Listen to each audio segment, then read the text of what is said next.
KXAN's Leslie Rangel spoke with neighbors today who say road improvements and awareness could prevent another death. This right here behind me is the area where the accident happened. You can see there are no bike lanes here. We spoke with some people who are trying to do more here in Austin to help cyclists on the road. I was coming actually from work, and all of the streets on both sides was blocked off with police cars, and I didn't actually know what was happening. The area is quiet now, but Tuesday night first responders filled the intersection trying to save a 14-year-old boy hit walking his bike across the crosswalk. I mean, we have street lights, but they're further up the street, but it was actually really, really dark.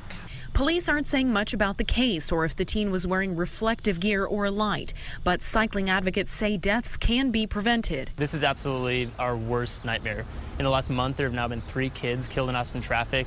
Nick Moe is the chair of Vision Zero ATX, a group working to reduce deaths on the roads. He says drivers' attitude towards cyclists needs to change. If you don't think you'll be able to stop in time if something does come up in the road and that could be a person, then you are going too fast for what the circumstances allow. He says cyclists and drivers alike should be aware of their surroundings. You need to recognize that cars will be there and drivers can be stupid sometimes, and they're not always going to be able to see you. So make yourselves visible, make sure that you're paying attention to your environment. Little things, they say, could keep drivers and cyclists safer. The driver is cooperating with police. They do not suspect that intoxication was a factor in this accident. Of course, we'll continue to bring you more information as it becomes available. Reporting in Northwest Austin, Leslie Rangel, KXAN News.